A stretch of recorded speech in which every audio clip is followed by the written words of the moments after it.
everyone. I hope all is well with you. I'm going to talk about keeping your crown on no matter what. When it comes to keeping your crown on, it means that no matter who says what about you, no matter how people treat you at times, that still should not change who you are. I want to give you some tips on how to do that.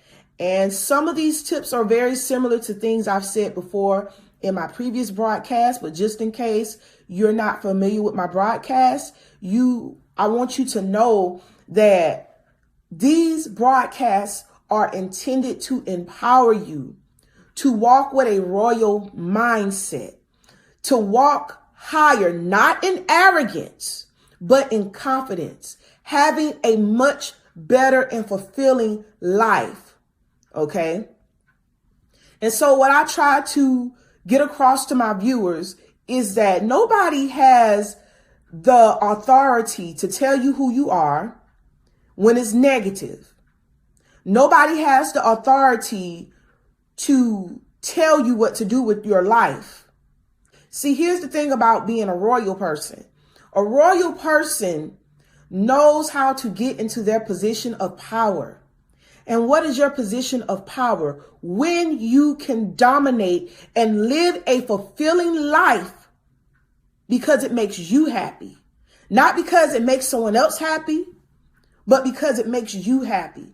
I can come before you and tell you these things because I know that a lot of decisions I made in my past was because I wanted to make others happy. I wanted people to love me. I wanted people to like me. But it's something about when you get to that point that you do not care how others feel about you. Now listen, you guys, listen. If you're saying mean and hateful things and then you go, well, I don't care how they feel. It's the truth. Be careful what you put out. Because a lot of people want to put out dirt, and when they get the same mess that they put out, then they can't handle it. When I tell you not to care about what other people feel or think, what I mean is that you should be yourself, do what you love, and live your life. And if I can help you take it a step further, don't forget God. Keep God in your life.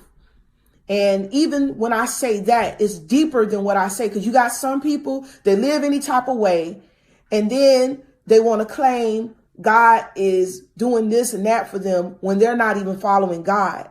So I thought I would throw that in there because my royalty and my identity, it comes from God.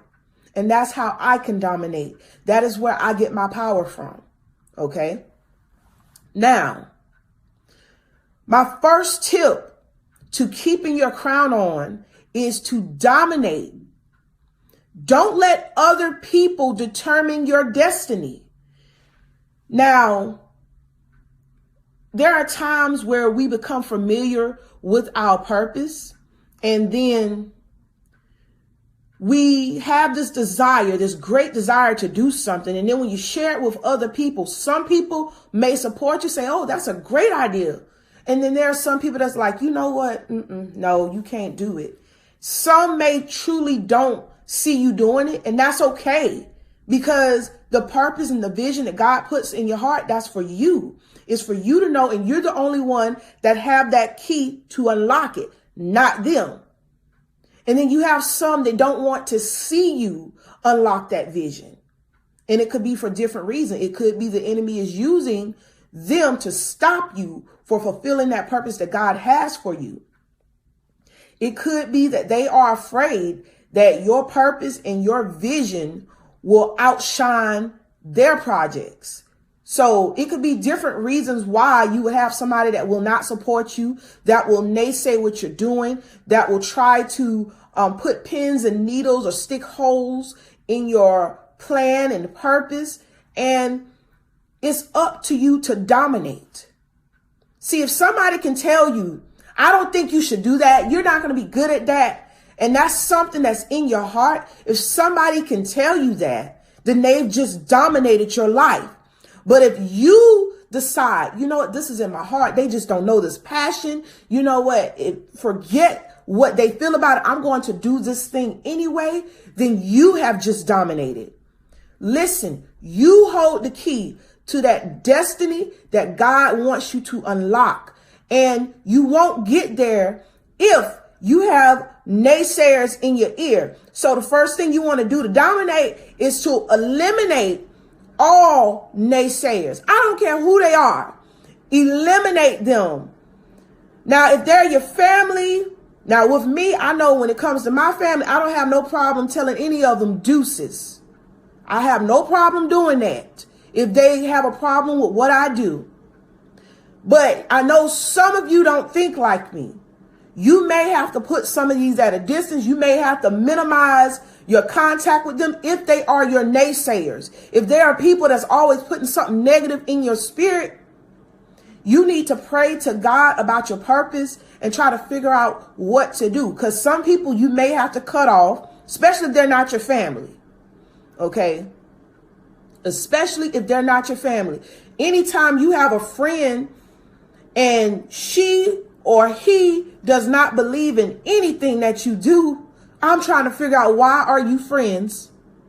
What's the friendship for? I don't want any friends that don't believe in what I do. I don't want any friends that don't like what I do. I can't have friends that do not appreciate the things I do. And they should not want me as a friend if I don't like what they do, if I don't appreciate what they do. Okay? So when it comes to it, you want to eliminate the naysayers. Okay? Stop letting these people that make you feel, I don't want to say important, because if a person is your friend, they should make you automatically feel important by supporting you. And it's not always monetary ways, but, you know, liking your stuff or whatever like that. But you got some people, you need to get rid of these people that just think that they're a gift to you and that they don't have to care about how you feel. They don't have to respect your feelings.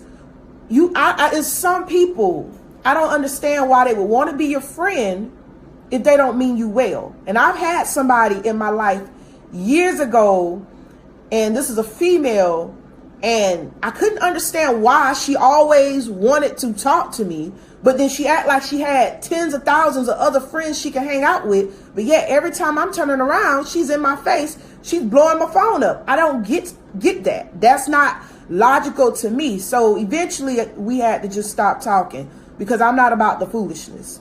Okay. But she was one of those that at times was a naysayer. And again, I don't need naysayers. You don't need naysayers if you're trying to fulfill the purpose that God has in your life. Now, if a friend naysays something, let them naysay something that is going to harm you. I don't think you should do it because it's bad for you. I don't think you should do it because it will not help you in the long run.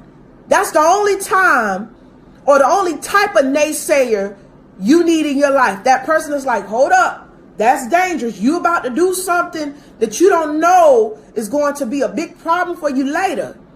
That's the type of friend or naysayer and family member you need in your life. But you don't need somebody that's just going to say, well, you can't do it. Okay? So to dominate, you need to eliminate all naysayers. Another way to dominate is to eliminate all distractions. So distractions are people that are in your life that bring you trouble. People that are in your life that waste your time. The biggest disrespect to me is wasting my time. It really is. And I am a person that respect other people's time. The reason why I have an issue with somebody not respecting my time is because time is non-renewable. The time I spent doing something I could have done something else. If you ever took an economics class, a good economics class at that, you're going to learn something called an opportunity cost. What are you giving up to enjoy whatever opportunity? When it comes to my time, if we're supposed to do something together and you tell me that you're going to be here at a certain time and you don't show up, and I done came and showed up, waited for you, you didn't show up, because during that time while I was preparing to show up, I could have did something else. I could have been watching TV. I could have been relaxing. I could have been doing something else, working on a different project, getting something else done in my life other than waiting for you to show up. When it comes to things like that, that is a waste of time. And again, one way I can lose respect for somebody is when they waste my time. And that's a distraction.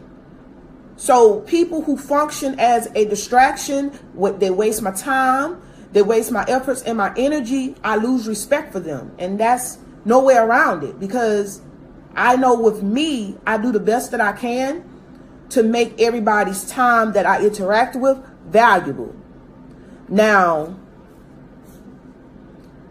people who do, again, function as distractions, you want to eliminate them from your life. When it comes to your destiny, again, dominating deals with not letting others determine your destiny. You also got to put in the work. Now, if you don't put in the work to whatever goal that you're trying to meet, whatever it is that you're trying to achieve, then how can you expect to get to that purpose? How can you expect to get to that place in your destiny? So again, you want to make sure that you put in the work. Be diligent.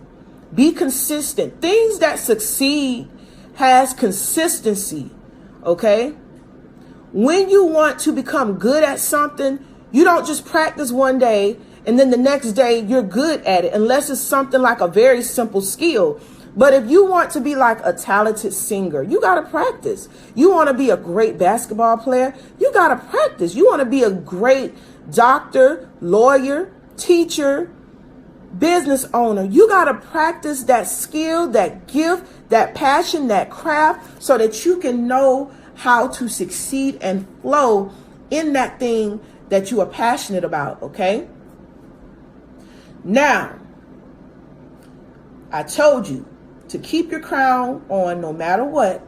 You must dominate, eliminate all naysayers, eliminate all distractions, and put in the work. So you got to be diligent. God's word lets you know in Proverbs 10:4 about being diligent. Okay. Now, number 2, checkmate. Yes, checkmate. Now listen, being a king or a queen is not easy.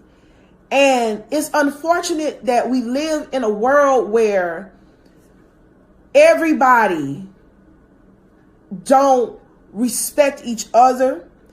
Everybody do not try to uplift each other.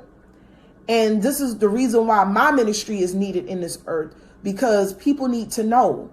People need to know that you don't have to be a person that's shooting everybody down to feel important. And the way that you can truly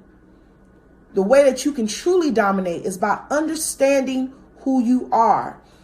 There's a person named Key Hicks, and he said this: people who feel small will seek to humble you, and after they've humbled you, they will seek to break you.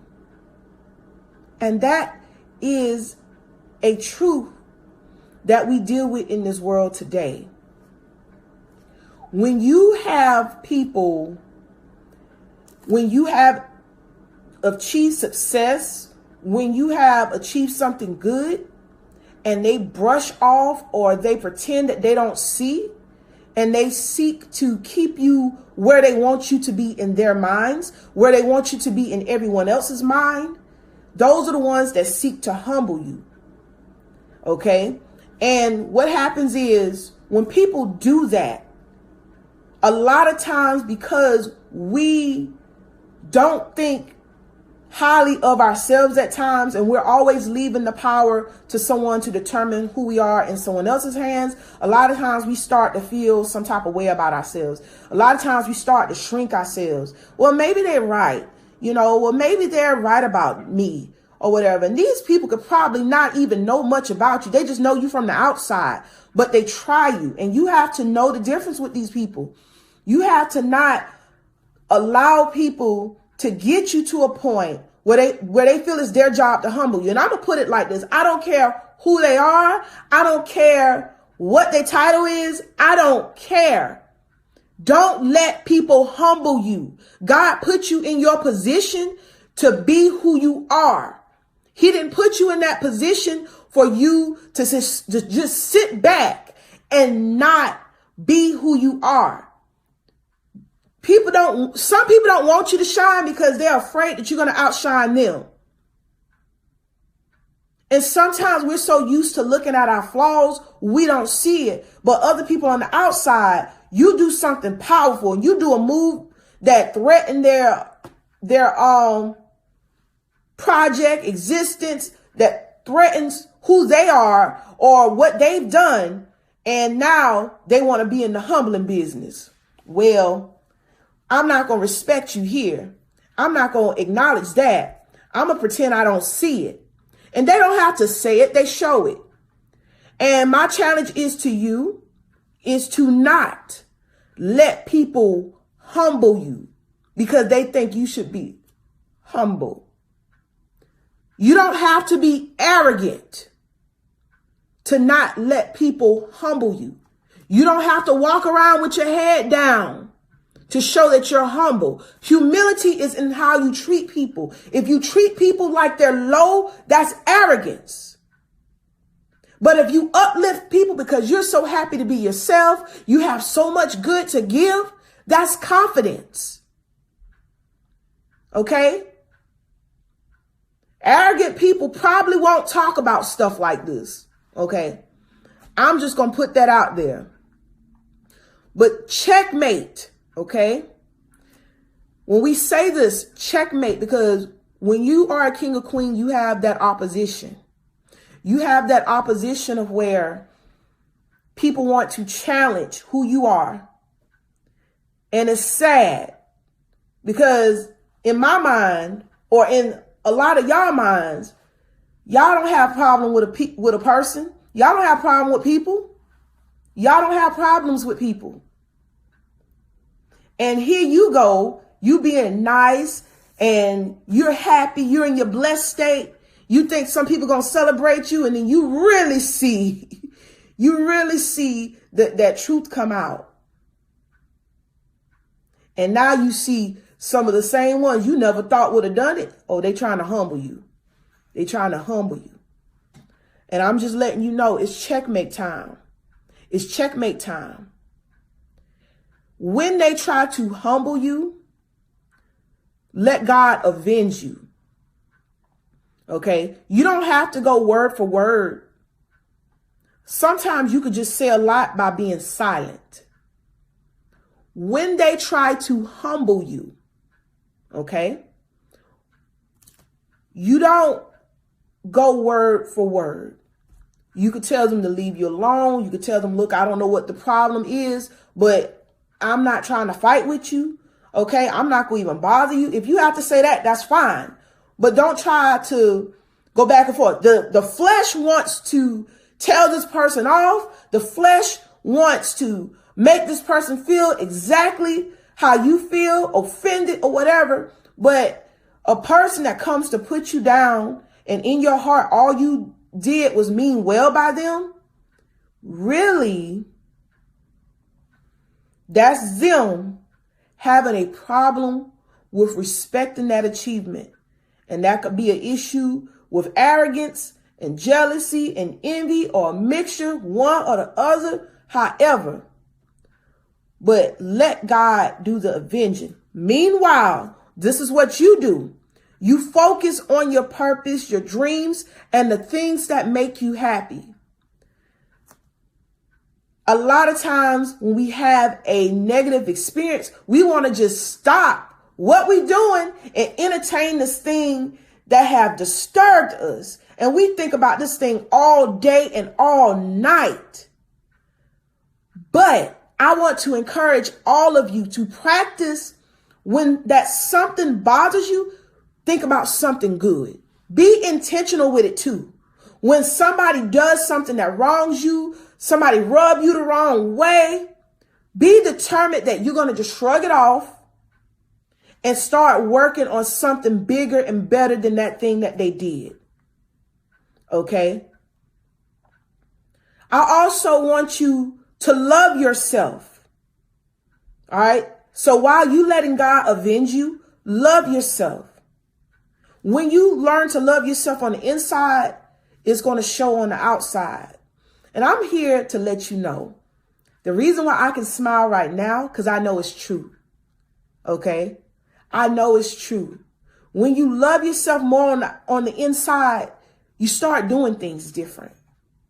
Years ago, if you don't know by now, I was over 300 pounds.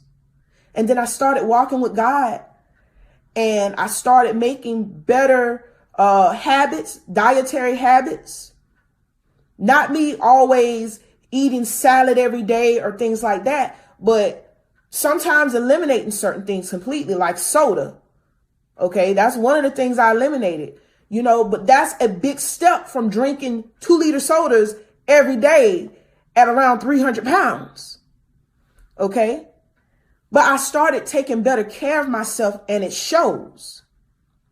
And that's why you have to get to a point where you love yourself. You have to love yourself. You have to love yourself even when the people that you admire hate you. It happens sometimes. Even when the people that you admire dislike you, it happens sometimes. You have to love yourself to a point that when people betray you, you don't betray yourself. And I remember years ago, I was in a spot where somebody had betrayed me. And because I didn't love myself enough, I was ready to throw away all the good things, all this good potential, all the greatness God put in me and was about to bring out of me. I was about to throw all that away. And then I came to another point in my life where I went through a similar situation again, but this time I said to myself, I'm going to live. I said to myself, I'm not going to give the devil what he wants. The devil wants me to get so distraught and upset that I'm going to throw my life away because of what somebody did to me. So love yourself. And also take it a step further. Do what others say you can't do. Do what others think you won't do. And I'm talking about in a positive way, okay? Do what others feel you can't do, and don't do it for them. Do it for you. And again, this happens when you focus on your purpose and your dreams. If you're focused on your purpose and dreams, you best to believe you're going to do what others say you can't do. You're going to do what they didn't know you could do because you're focused on that thing that God has put in you. Okay? I want you to not be deceived. Okay? And just remember, even when I said that, according to God's word, be not deceived. God is not mocked. A man, whatever a man soweth, he will reap. And I may have not have said that perfectly, but you should get the point. You reap what you sow. If you sow good, you get good. You sow evil, you get evil. Simple. If you're continually doing things to hurt people, you over here trying to sabotage people, you over here trying to put people down, don't be surprised when that stuff starts coming back to you. And some people do it so much, they play victim when they get hit with the same stuff that they done put out on somebody. and want to play victim like they ain't do it. You better be careful, because sometimes people forget. Sometimes if we're not careful, we might forget. So get used to doing things that are good. Okay, so you don't be playing victim when people start doing certain things to you. And finally, if I could leave you all with some encouragement, listen, this is the royal nugget. And this nugget here, it's going to be some people that's not going to like this nugget, but those that's going to receive this, they're going to understand it. All right, because I want y'all to understand, my ministry deals with royal empowerment. My ministry deals with uplifting others and also hitting you with the truth. Now, for my royal folks, here's the royal nugget. The only type of people that are beneath you, yes, I said it, beneath you, are those that do you dirty because they have to get low to be dirty. Okay? They have to get low to be dirty. So people who are taking shots at your self-esteem, people who are trying to belittle you, put you down, and everything like that, people that are trying to get in your way, it's already a checkmate. It's already a checkmate because they're beneath you, because they got to get low to get dirty. They're already your footstool. Okay? So I want to put that out there. You don't have to play games with these people that do you dirty. Yes, it hurts when you're betrayed, when you're belittled, when people do you indifferent or whatever. But at the same time, it's checkmate. Because when people have to go that route, you best to believe they have to get low to get dirty. So I want all of you to be encouraged. If you want to know more about my ministries, please visit IamPrettyDoc.com.